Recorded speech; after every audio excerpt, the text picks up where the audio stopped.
Hello and welcome to Property Matters, a weekly look at all matters property designed to be of interest to anyone who has an interest in the property market. And Property Matters is supported, of course, by Fairview International Property Consultancy and Town and Country Property Auctions London. We've got a bumper show for you this week, lots to cram in, but we don't want that to stop you getting involved in the show. Please post your comments wherever you're watching us in the comments section below, and we'll bring you up on the screen and involve you in the conversation, because that's what Property Matters is all about. If you'd like to get in touch, we have an email address, of course, propertymatterstv@gmail.com. Joining us as always, our resident property expert, Joe Joshi. Morning, Joe. Good morning, Paul.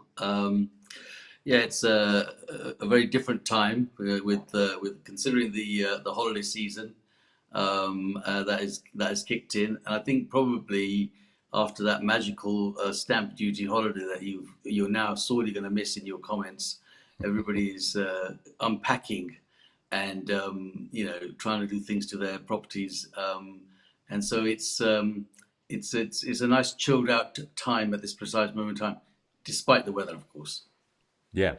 Well, you were saying earlier on that actually, because of the fact that everyone's working on properties, actually trying to get tradespeople is quite a challenge at the moment. Yeah, I mean, it's interesting. As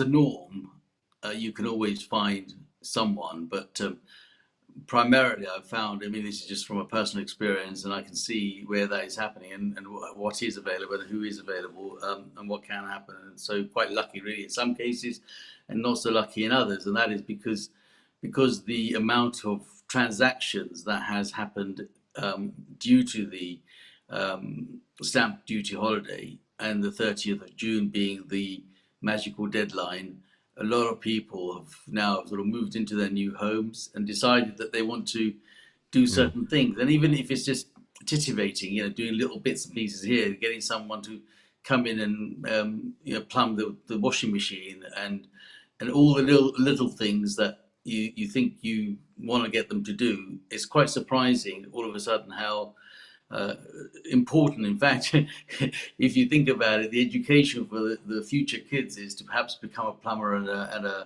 electrician, because the desire in those industries now is so huge, and the shortage of people, good people, you can really see in a situation like this, and going forward.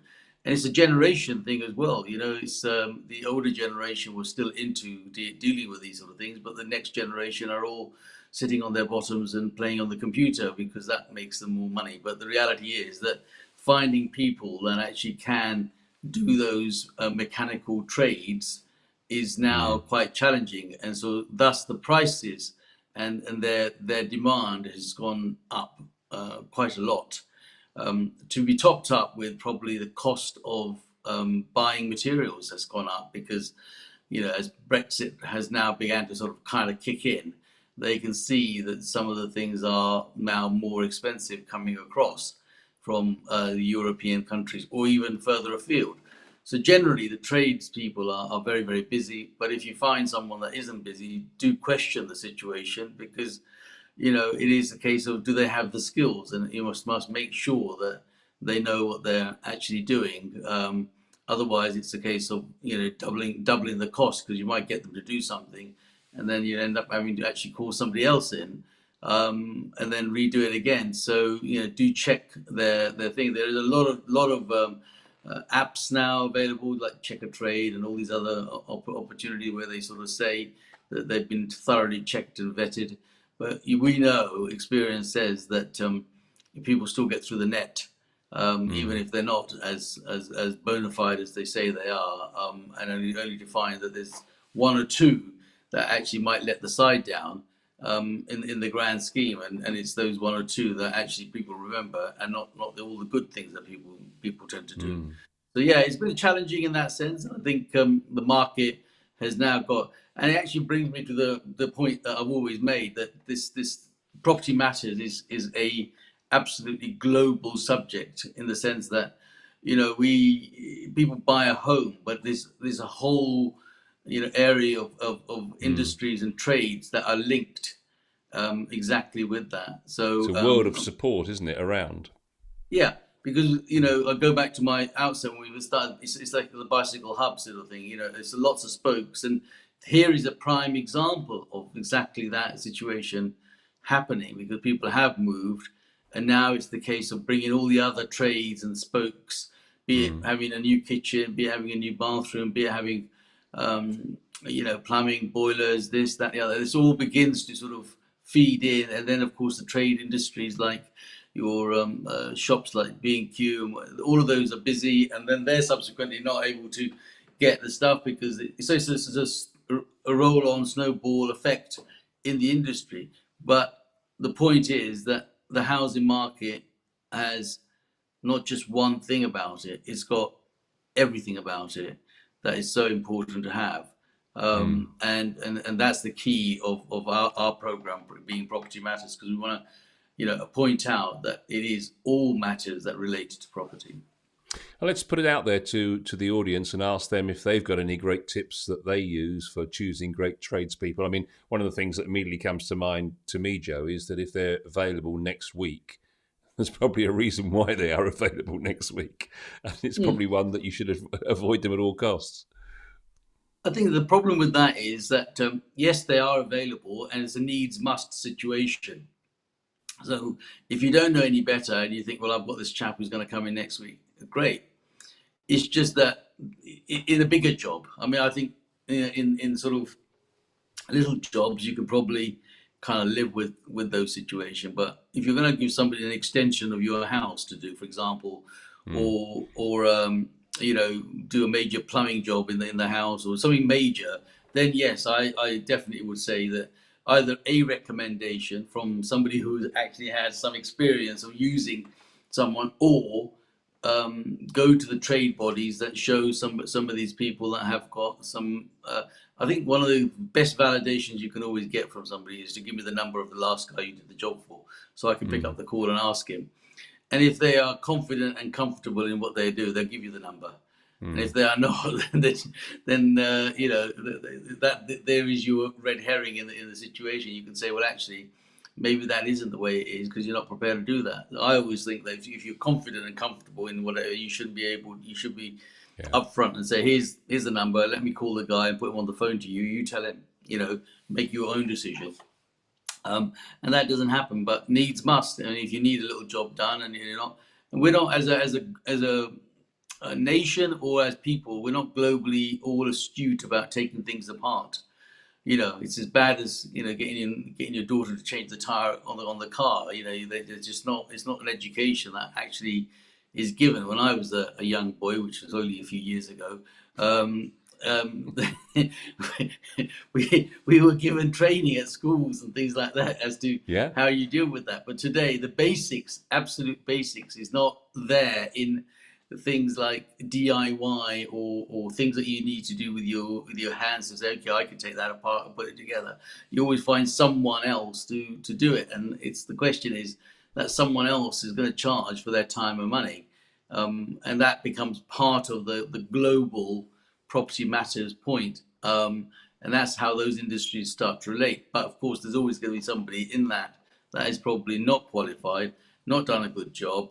And we'll tell 10 people the one that hasn't done a good job, but we won't tell 10 people the one that have done a good job. So the ones that haven't done a good job, you tell everybody, oh yeah, don't use him, he's absolutely useless, blah, blah, blah, blah, blah, because bad news sells best. Yeah, exactly. But if someone's done a good job, quicker.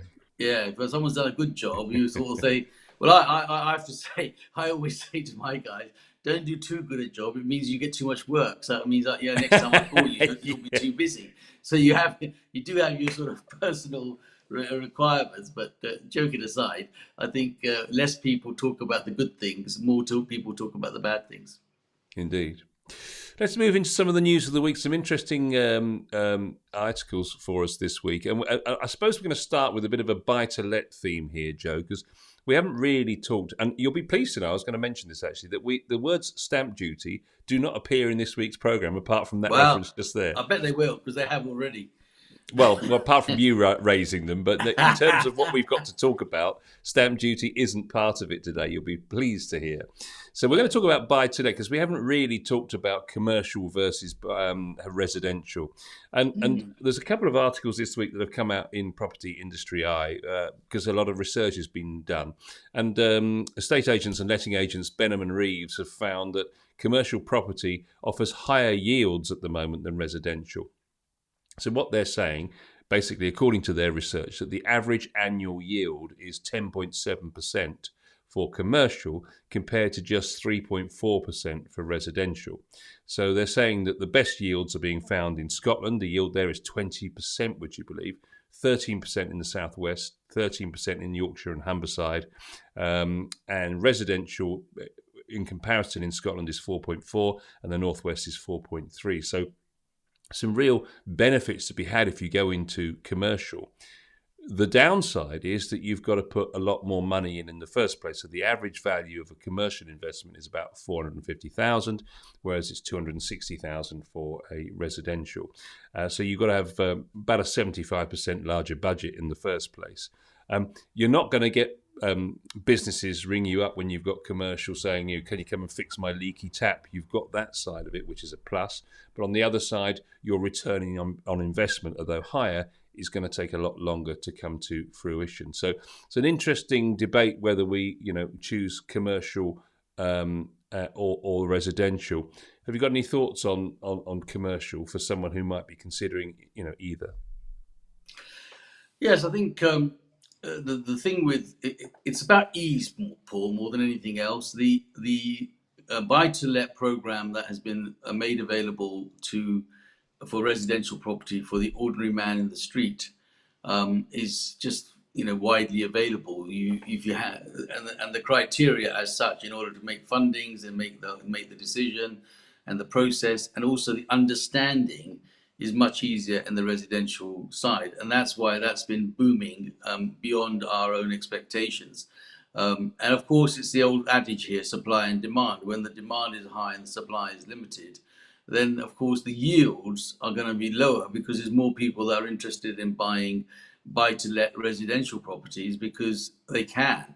So the criteria in the first is that you have to be a home owner. You can't just go out and then start to buy your own properties, even on a limited company operation.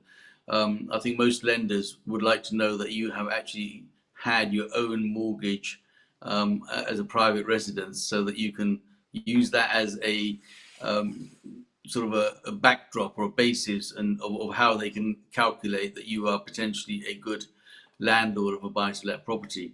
So when you're looking at the residential side, it's just easier because everybody's doing it and everyone understands it, and most high street locations, banks, building societies, brokers understand it. You can go online and understand it. It's just that. So that's why over the last God knows how many years, the buy-to-let market, buy-to-let program has just gone sky high, and thus reducing the actual yields primarily because there is a supply and demand, and there is it's what the portfolio is. So then you've had buy-to-let companies set up, buy-to-let landlords that don't just own one, but may own 3, 4, 5, or 3, 4, 500. It just depends on their appetite as to what they're doing. So there's a lot of landlords that over the years have accumulated residential properties all over, or perhaps in a given area, and then control. So if you take them out, there's a massive hole there. But if you look at across the board, it's a different thing. Now, when you look at commercial, the thing with commercial is that it's not everyone's cup of tea, and most people are quite scared off of it. And actually, it's a bit of a progression stage.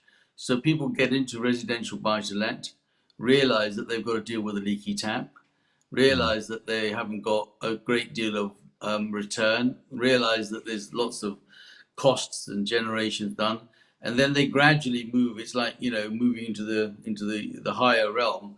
They start to move into the commercial side.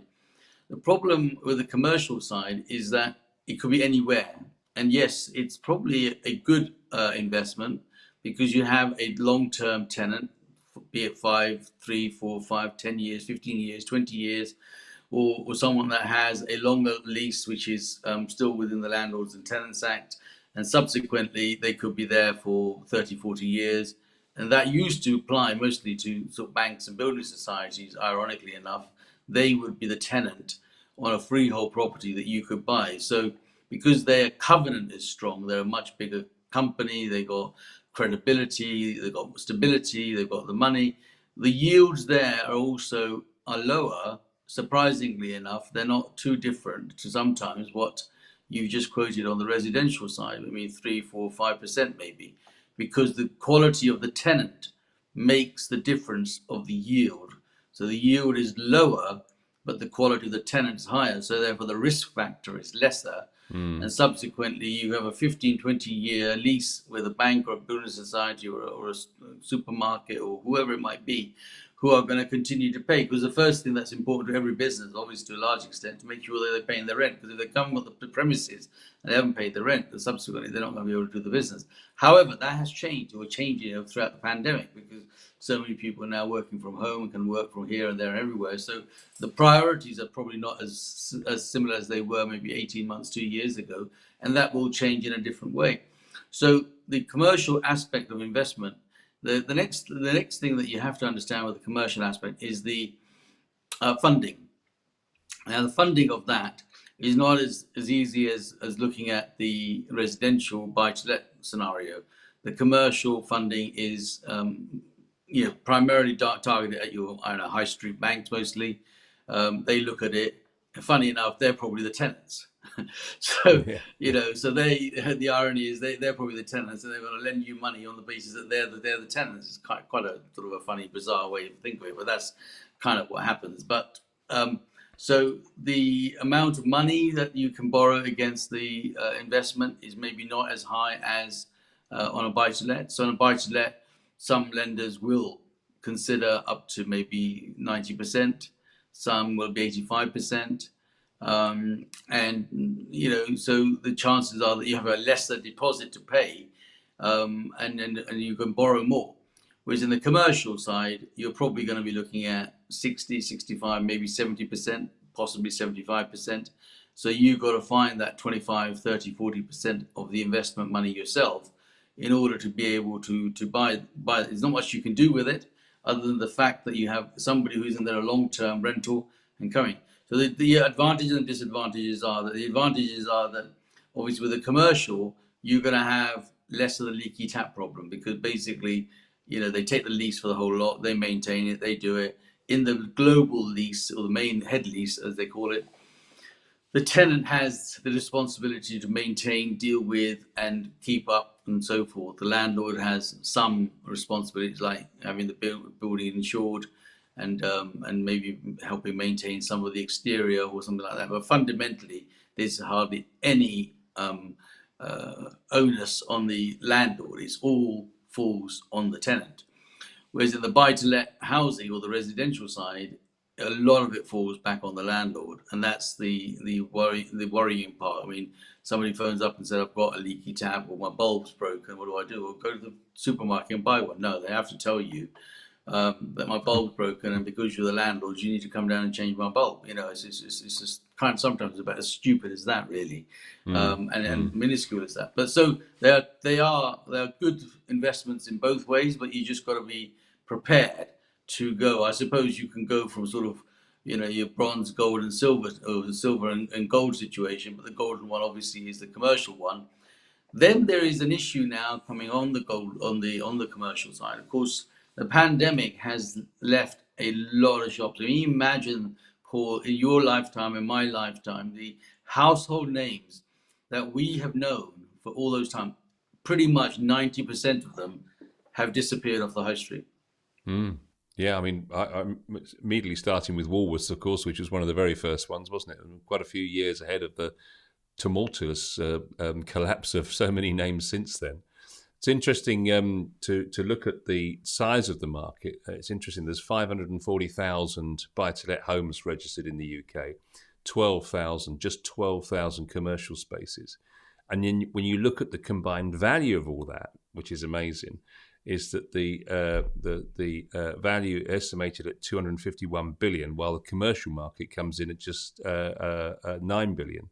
So you've got 12,000 properties that are commercial, 540,000 properties that are buy to let. So obviously it's a much huger market, as you'd expect. So what we're saying really is you really need to have specialist knowledge or specialist support and help, maybe from an agent of some description, to help you if you're going to consider the commercial. But as you just pointed out, you've now got the additional challenge that a lot of businesses aren't going to need commercial property because a lot of people are working from home. So it's perhaps a tricky time, but the rewards are there if you know what you're doing.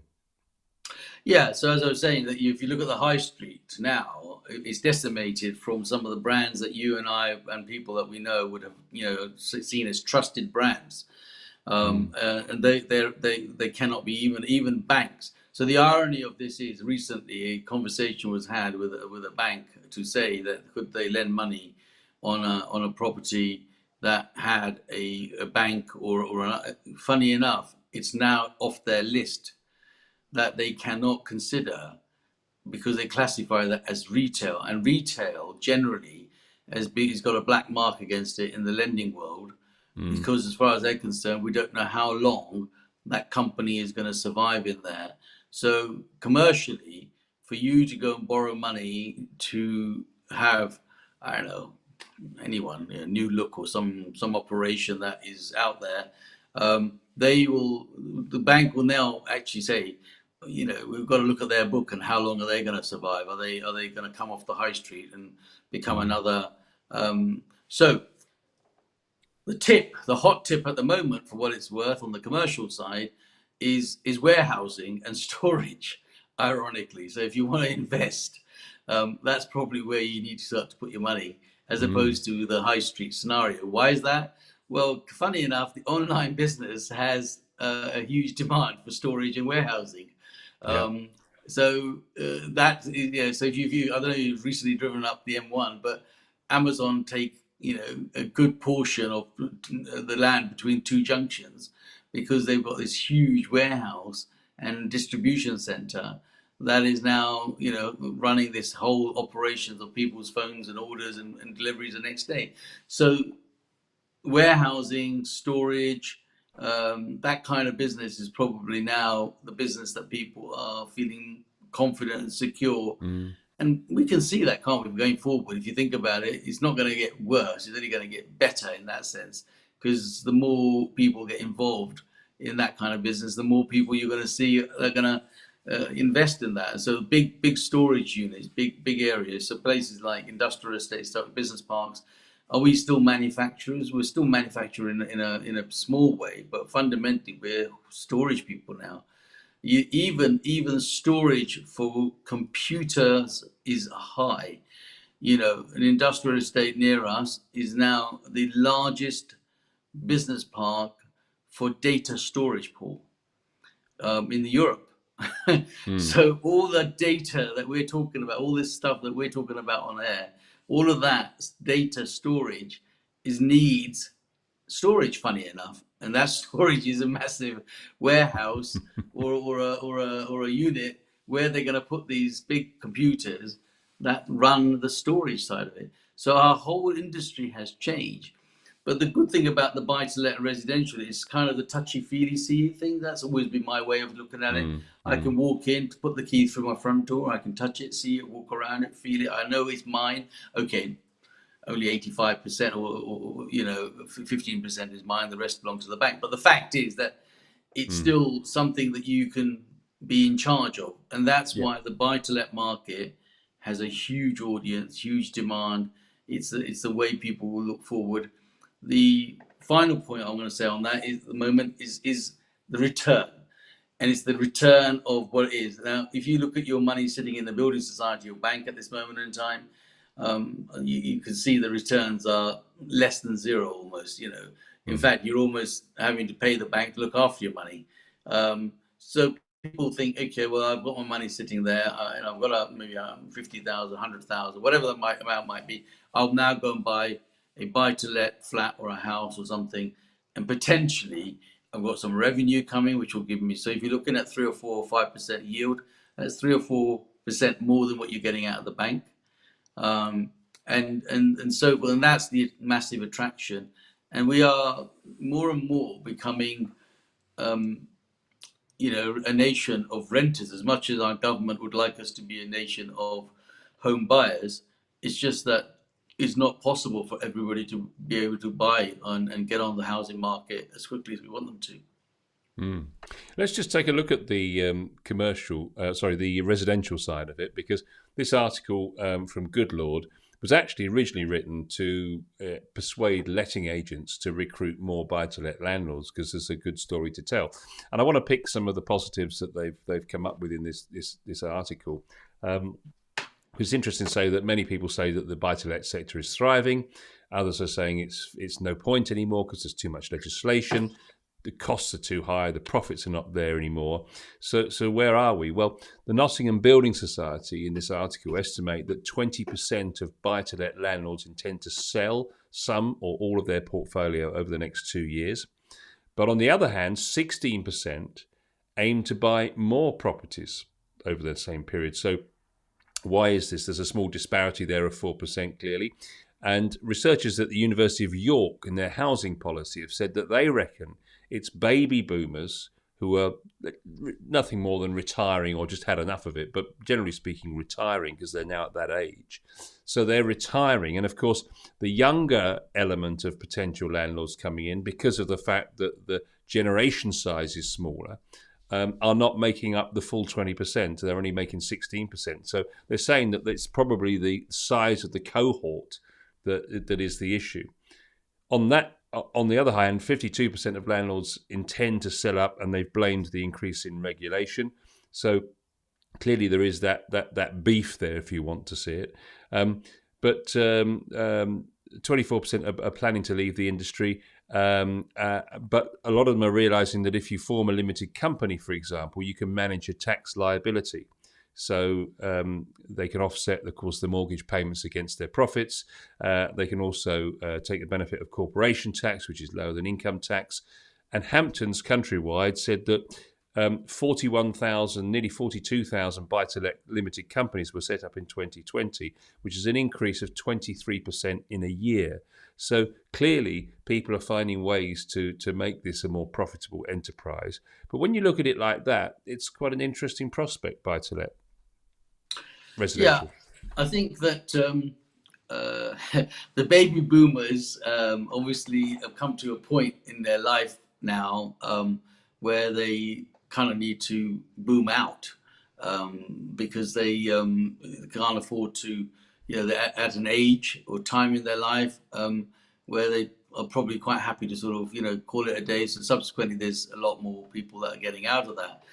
I'd like to see the prediction of the numbers perhaps in the next 5 years of the pandemic boomers, because I'm sure over the last 18 months, when people have had plenty of time sitting at home, we'll see the results of the pandemic boomers in the next 3 to 4 years, and maybe they'll be our new baby boomers. I'm sure there's going to be an interesting number of stats that will come out of that. But in terms of the points that you're making, I think you're absolutely right in saying that people are coming out of that, but also because of age. The people going into it are not as secure and safe, and the cost of it is so high in terms of privately doing it. So yes, the limited companies are the route, because the government's made that available to them to say, look, go down the limited company, and you're reducing that, but partly because people want to also reduce their personal liability, especially where CGT is concerned, and personal taxes are concerned, because all of a sudden, 30-40% of that money could go to the tax man, and we spend our life probably saying we don't want to pay as much tax as we can. So I think all of those things do tend to make sense. But what does clearly come from this, Paul, is that you can see that the buy-to-let market won't go away, irrespective. It will always take a different shape, be it whether it's limited, be it private, be it that it's bigger companies, be it smaller assets. people have got to live somewhere, and there's always going to be a landlord somewhere who's going to turn around and say, well, actually, this is where I'm going to go. Put it this way, some of those high street names that you and I have known have now decided to become landlords. So, for example, people like John Lewis, they've got stores where they can actually build above, below, sideways, or convert, which they've had to maybe consider closing. So instead of actually selling those stores off, what they're doing is converting them so that they can become private landlords. And there's several views on that, isn't there? They become private landlords. They then become those tenants become shoppers of theirs, on whether they're online or whatever. They produce and sell them goods for furnishing, etc., which people like John Lewis is always seen as a good thing. So previously, 10 years ago, 5 years ago, these people would never have done that. But all of these people now, imagine that Debenhams on Oxford Street. I never thought you'd see a big hole of shop in the middle of Oxford Street in my history, in my time. But Debenhams closed, and so what are they going to do with Debenhams? The chances are it's going to become a luxury penthouse apartments. They'll convert those. Well, it is in Guildford, that's for sure. Yeah. And all of those places, in places like Guildford, Slough, wherever Debenhams was, they're closed. They are now going to become potentially residential homes for those companies. So they haven't decided to sell them on in some cases where they own them. I mean, obviously, if they had a tenancy on it, a lease on it or whatever, then they might have got rid of that. But then the freeholders thinking, well, actually, I'll convert it or I'll sell the site on for someone who wants to buy it. So the whole business is evolving based on what is actually currently happening. So the high street change is allowing people like John Lewis. There was somebody else I think I read recently. I think Lloyd's Bank, one of the banking people, and places like people like Tesco. All of these people that have huge sites that have nothing above them, for example, are building above to convert into, where traditionally they would have just sold their site off to a developer to do it. They're now becoming developers themselves. They're becoming landlords themselves, because that is where the money is going to evolve in the future. The point they're making, of course, is that also for potential buy-to-let landlords, the amount of buy-to-let products on the market in terms of mortgages has never been higher. 2,709 in July of this year. And that means more choice. Rates are lower.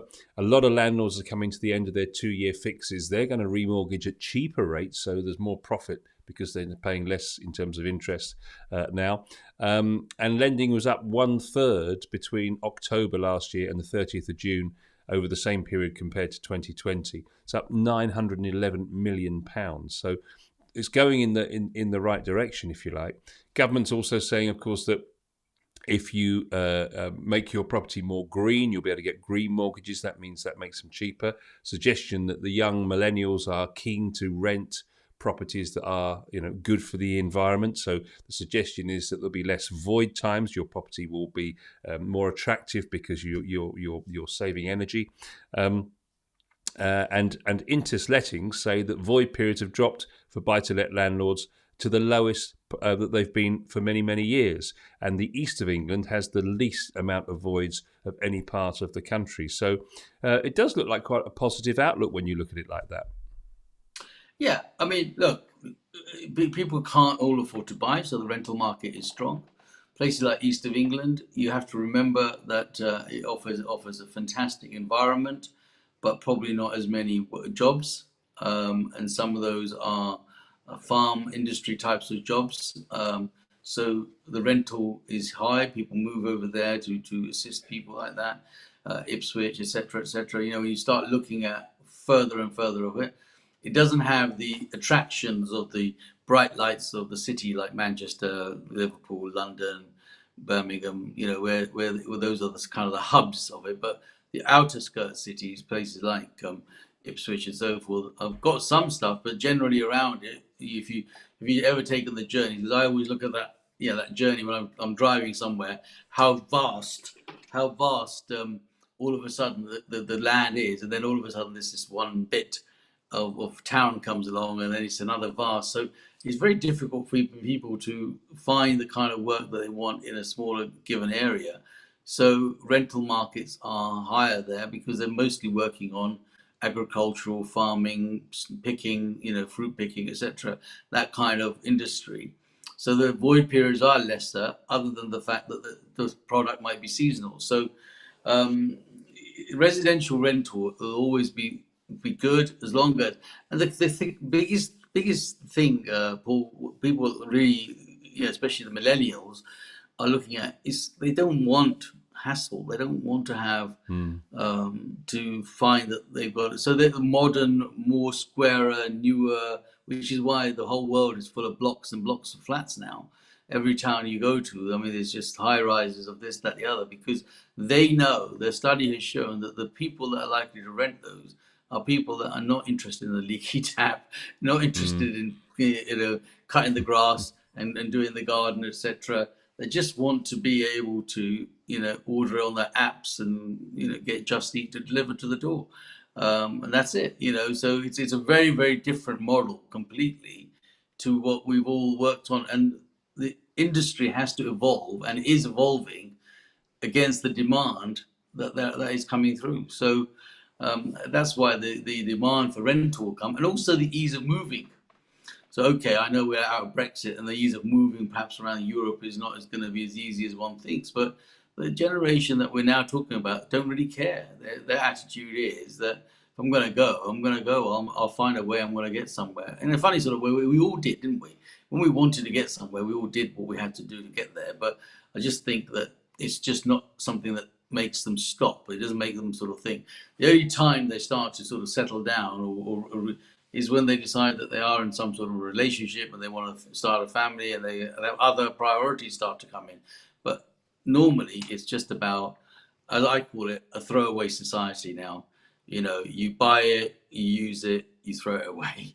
And that's where we are. I mean, to a large extent, people want to just rent and not commit to buy because they don't know next year they might be working from Budapest, for argument's sake. I don't know. Planners and local authorities need to properly consider their vision for the high street, Joe. If shops are to be converted to residential, it needs to be done to provide quality accommodation.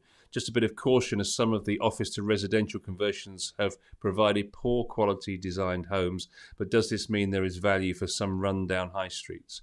That's an interesting point, isn't it? I mean, councils really are struggling with what on earth to do with high streets, but then it's a difficult question, isn't it?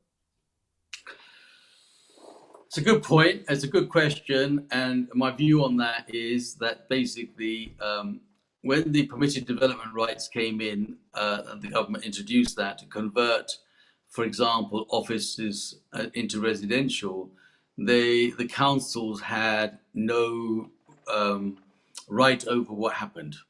There was a minus and a plus in that. The plus is that, thank God, because there wasn't any red tape to get through. And the minus is that nobody was policing it.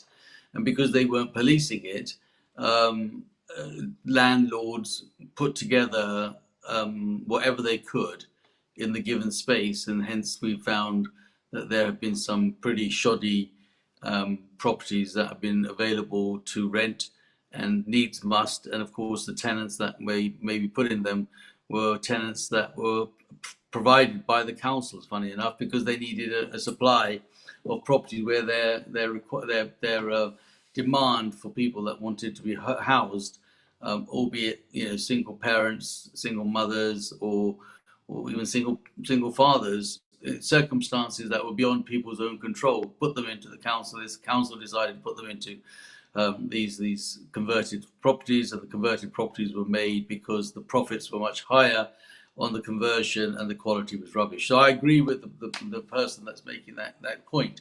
How do they actually get around that? Is that they have to consider the law, that there is permitted rights, and I think there should be a bit of a hand in hand where some sort of control with the councils, or with or an accountable, should I say, an accountable person, be it independent or through the council. Someone has to be accountable as to how they look and what they actually produce at the end. Though they can produce whatever size they want, the quality must be considered. That then will have a detriment on the high street, because obviously the rubbish that you put up means the rubbish you're going to attract. It's as simple as that. So you've got to put some decent quality in there in order to make sure that people that rent them want to live there and also contribute towards the town itself. Nothing is more annoying in my book that, the neighboring towns of any town that is poor actually benefits from all the good things of one town, because people go and spend their money in the neighboring town. Nobody, goes for dinner in their own town. We always, if you look at it logically, we always look at where can we go, and the idea of where can we go is like, that restaurant in such and such town. I mean, sure, when you and your partner you look further out, you don't want to go immediately in the high street to where it is. So it's an evolution. People want to come to your town, you've got to go to the other town. What the ideal world would be is to have people in your town spend their money in their town, because that would be good for the council and it would be good for the environment. But that doesn't happen because, we produce such a horrible scenario that people think, I'm going to go elsewhere. And, I can talk about the town or near a town that I live in, which is, probably one of the most disgraceful places right now, which hasn't been for all my life. But the council has done a completely shoddy job every possible way. And people are desperate. They're going to spend their money elsewhere. It really confuses me because I can, if there are these commercial landlords thinking, well, I want to convert my commercial to residential, one has a vision of a situation where there's going to be dozens of applications to local councils for change of use, but then they can't accept those change of uses because then you're going to have shop, flats. Because, if you look at it now, most high streets, about 1 in every 3, 1 in every 4 shops is empty. So, you're going to have people living in flats between shops. It just wouldn't work, would it? Well, the current white paper, Paul, just to add more salt to the wound there for you, says that any commercial unit that has been vacant for some time, potentially under the new white paper permitted development rights, can potentially be converted into. So you're absolutely right. You can have a McDonald's on one side and you can have a flat next door because the shop next door has been lying empty for some time. What they should be really saying is the facade of all of the high street should fundamentally remain to some extent, retail or some sort of business, because that's the whole benefit of having the high street. And yes, maybe towards the back of it or to the upper parts, which may not be being used. So if you've got a shop with uppers that may be offices currently and nobody can rent them and nobody wants them. The other problem is that none of these properties provide current, up-to-date facilities. There are so many shops and offices. I'm dealing with a client now where basically, what they provide in their business now is not what people want. It doesn't have the modern technology. They've got to spend a huge amount of money to provide, for example, simple things like even lifts. I know it's good to go up those stairs and get fit and whatever, but the time of 3 stories or 4 stories where somebody can't get a lift to go up, it means that those upper parts stay empty. And even if you turn them into flats, it's the same thing. You imagine hiking your shopping 4 stories up on a staircase. It's just not. So that's what the problem is. They're not compliant to what current modern requirements are, and hence the new blocks provide that. So you walk in, you do that, and up you go. So there's a whole bunch of other underlying issues that create that problem. But I tend to agree with you that high street should be high street. It is the heart of every town. No matter which town you go to, which village you go to, which hamlet you go to throughout the country, you always go to the centre. And if the centre doesn't look good and it's rubbish, then you almost begin to think the rest of it's going to be rubbish. And it's a good barometer to work from, and you can tell that, and I think high streets have got to get tidied up, got to be more welcoming. There were times when you used to go out dressed up on a Saturday to go doing shopping. Now it doesn't even happen. Nobody wants to go shopping because they're online. Must move on because we've got lots to discuss today. Just looking at mortgage arrears, some data out for Q2 from the UK Finance Arrears and Possessions data. We might have had a crisis and a pandemic in our world, but certainly the world of mortgage arrears seems to be relatively calm. We are now at historical low levels, but obviously, Joe, this is due to the mitigating effects of payment deferrals and other measures. What they're saying, or what they're seeing, is that arrears are moving down twin tracks. So those people who ended up with difficulties because of COVID, so in other words, they were furloughed or whatever, and they've obviously been able to use various measures of deferral to allow them to continue to pay their other bills and defer their mortgage payments. And those people on the other side who were getting into difficulty before the pandemic, and they've continued to build up arrears, notwithstanding the application for payment deferrals. So from March 2020 to March 2021, lenders offered payment deferrals of up to 6 months, obviously to customers and buy-to-let landlords where COVID-19 was proven to be impacting their ability to meet their payments, with a total of 2.9 million granted while the scheme was active. Payment deferrals provided a short-term solution to a change in their economic circumstances due to the pandemic. It remains the case that mortgage payment deferrals have helped to support customers who were not in financial difficulty. So Q2, there were 76,270 homeowners in arrears of 2.5% or more. That's a drop of 1,370 on the previous quarter. Within that, 26,500 were in early arrears. That's between 2.5% and 5%, down 5% on the previous quarter. And there were 27,910 homeowners with more significant arrears, that over 10%. And that's an increase. So those that were getting into difficulty before COVID, those numbers are going up slightly. But those numbers of people that are in arrears because of COVID, those numbers are going down. And the only worry they have is that as the things like the job retention scheme ends in September, that those numbers may rise, but they're coming from a low base. So it's good news, and it looks like the government's policy and the building societies, who are continuing, by the way, to provide these kind of supportive measures, even though the government scheme is finished because it was only for 6 months.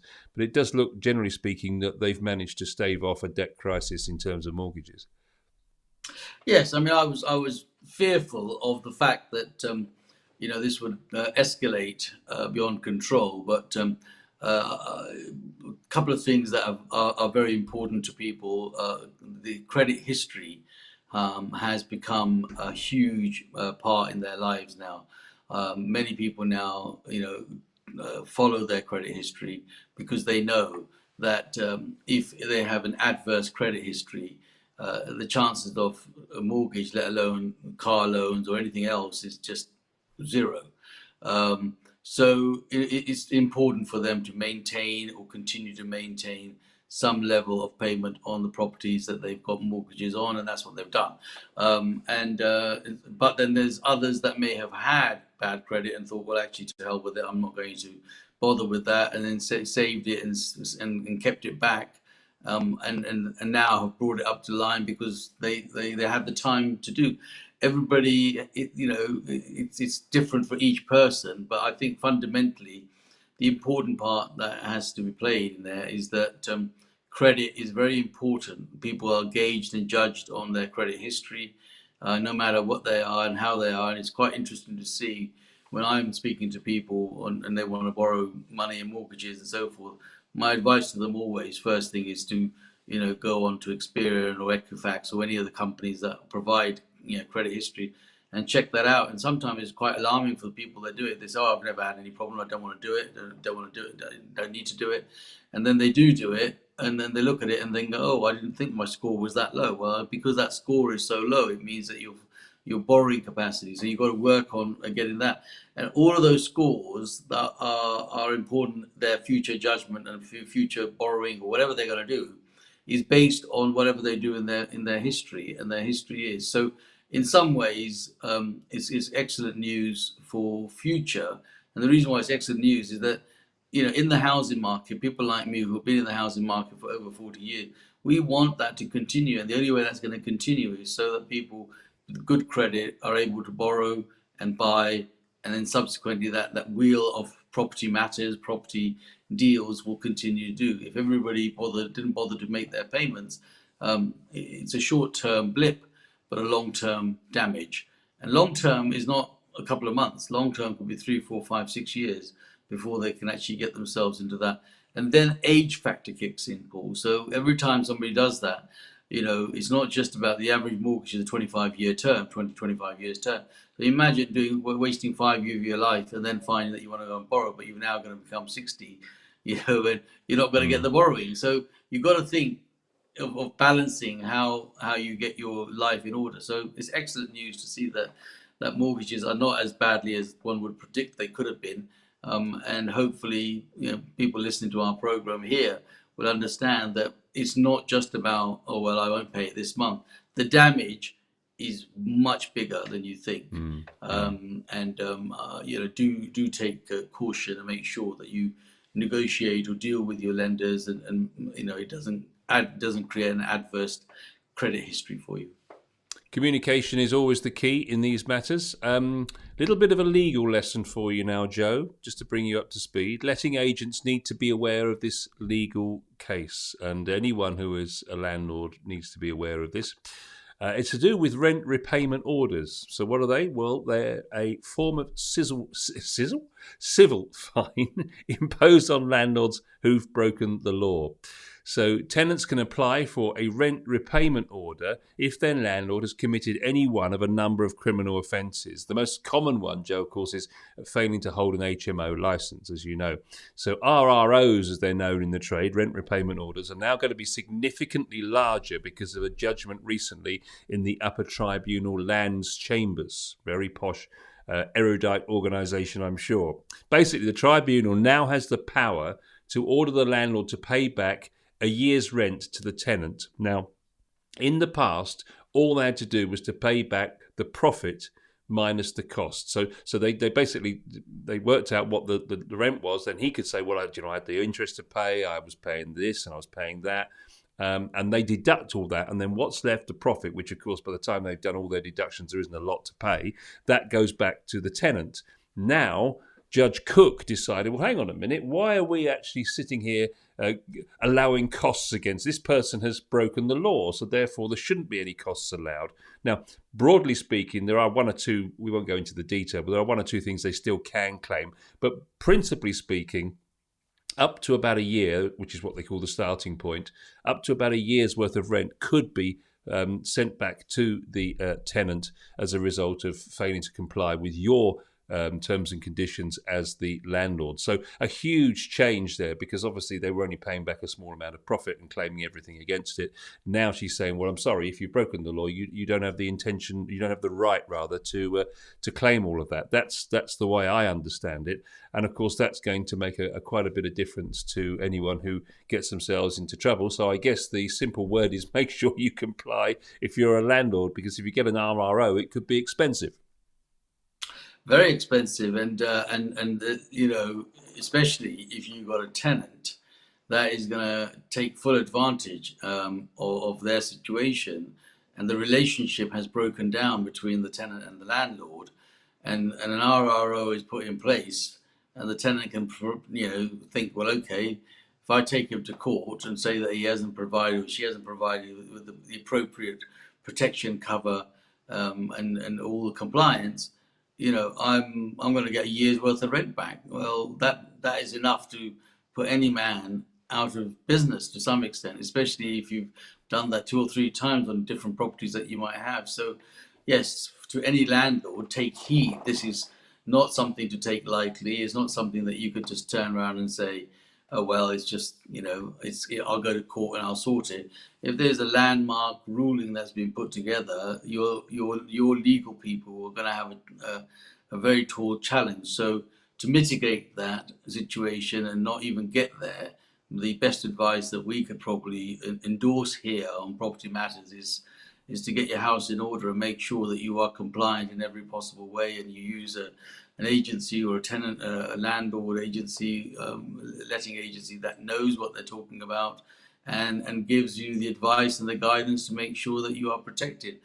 The annoying thing about it is all of these protections cost money, Paul, and landlords are always looking at, thinking, oh, well, I've got to pay this, and why should I pay that? And if I can get away with not paying this bit, I'll do it.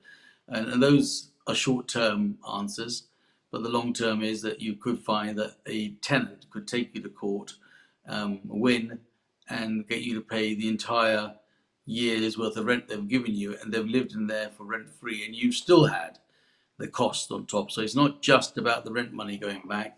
Look at the cost that's going. So you could be into like 20,000-30,000 pounds, which is, which could make or break a deal. So I think it's a very important lesson to be taught here, and learned from the Landmark case. And sorry to hear that Judge Cook made that thing, but that's the problem. She's now started to cook the books for everybody.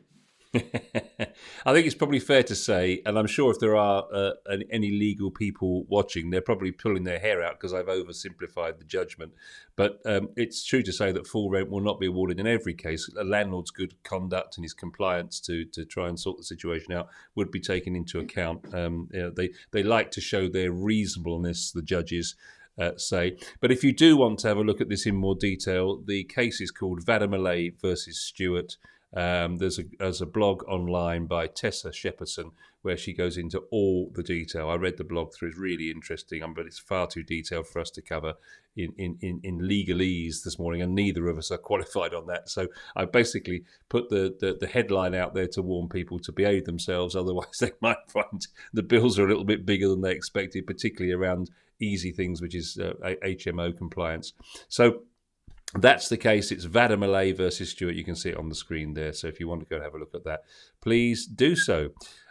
Finally, Joe, we're coming to the end of our hour. I just thought we'd have a little bit of fun for our final story this morning. Money.co.uk. Obviously, they've got nothing better to do with their time, but they've come up with an online calculator that determines how many years it will take you to own some of the most famous celebrity houses in the world. Now, they've assumed a salary here of $31,461, which apparently is the average salary in the UK for full-time staff now. And they're assuming from your 30 grand a year that you can save 25% per year for your properties.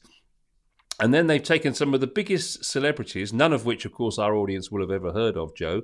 But apparently, if you are Beyonce and Jay-Z, and you own a $63 million home in LA, it will take you, as a UK employee on 30 grand, saving 25%, 8,072 years to buy that home if you saved at 25% a year. So that's quite some undertaking.